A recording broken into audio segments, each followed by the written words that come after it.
Oh, hello there. So you want to learn how to make your ex-boyfriend interested in you? Well, you came to the right place.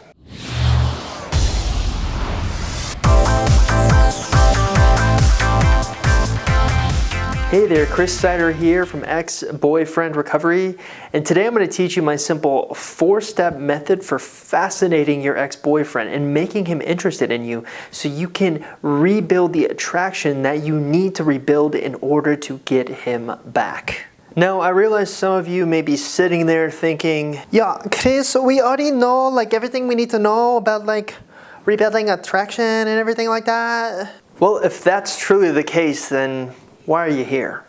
The truth is, I'm going to give you a really simple 4-step game plan that can work on not just your ex-boyfriend, but any man out there. The 4 steps are as follows. Step 1, preparation. No, I'm not going to lie to you. Preparation is key not only in getting your ex-boyfriend back, but in learning how to re-attract him. Mark Twain once said, "It usually takes me a good 3 weeks for a good impromptu speech." Preparation is key in order to reattract or interest your ex-boyfriend. One of the biggest mistakes that I see women continually make on ex-boyfriend recovery is not having a plan. And what's worse is the women who do have a plan don't stick to it. So make sure that if you want to reattract your ex, that you have a solid game plan. Luckily for you, that's what this video is for. Step 2, sleight of hand. Now I can see how it would be easy to confuse this with a simple card trick or something like that, but that doesn't have anything to do with what I'm about to teach you. Politicians often use sleight of hand when they're asked very difficult questions that get them off topic. For example, let's pretend that good old Mark Twain asks me a very difficult question. "Say, my dear old chap, what's the square root of 55? You know, Mark, that is an excellent question. It reminded me of this crazy story I heard the other day where this clown was walking down the street and..." Now, do you see what I did there? I took the really bad Mark Twain impersonator's question and deflected it into something that I wanted to talk about. This is conversational sleight of hand. In other words, I take a question that has nothing to do with what I want to talk about and flip it over to talk about what I want to talk about. I basically answer the question I wished I was asked. Now, you may be sitting there wondering, well, how does that even apply to rebuilding attraction or keeping my ex-boyfriend interested in me? Well, it will make sense later, but first we have to cover the next 2 steps of the Fascinate game plan. Step 3, Aikido. Aikido is a Japanese martial arts that really revolves around 3 factors. Factor number 1 is decide your own mood. You can always be in a good mood when you are talking to your ex. Factor number 2 is redirect anything negative to become positive. Sounds a lot like step 2, which was the conversational sleight of hand. Now, factor number 3 is to remain calm at all times. So what I've done now is given you 3 very confusing steps. Be prepared, master conversational sleight of hand, and Aikido.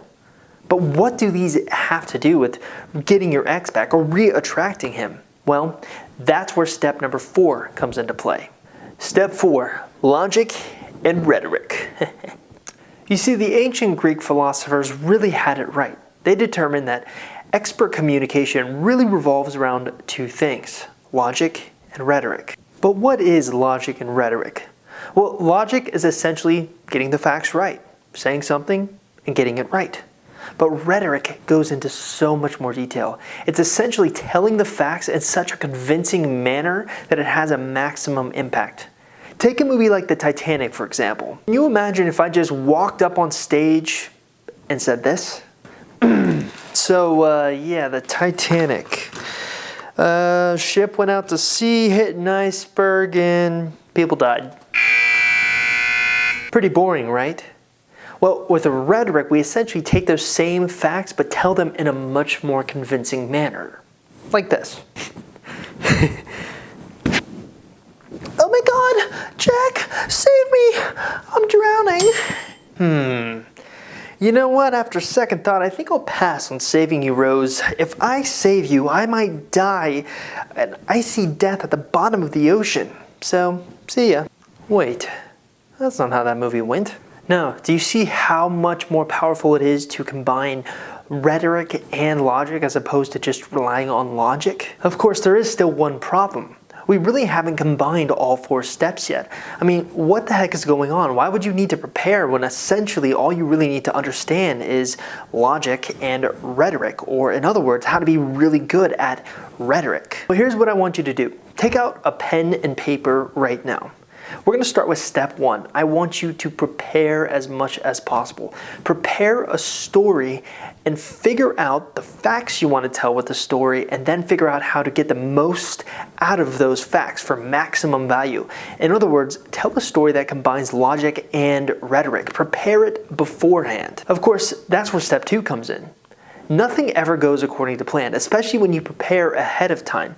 You have to understand that you have to have contingency plans, and that's where conversational sleight of hand can come into play. There's no guarantee that you're going to get the perfect segue into talking about the story that you want to talk about. But with conversational sleight of hand, or basically answering the question that you wished you were asked, you can have that perfect segue to tell this amazing story that combines logic and rhetoric. But then how does step 3 come into play? Aikido. Well, the task is daunting enough. You've prepared, you understand that nothing will go according to plan 100% of the time, and you have your contingency for that, the conversational sleight of hand. Well, now it's time to become Zen, to become one with yourself, to remain calm and understand that you are going to turn any negative thing that happens into a positive thing. Once you combine all 4 of these things, preparation, Aikido, logic and rhetoric, and finally conversational sleight of hand, you're not only going to have the tools to fascinate your ex-boyfriend, you're going to have the tools to fascinate any man in the world. What's up? I'm Chris Seiter's dark side, or suave side, I guess you could say.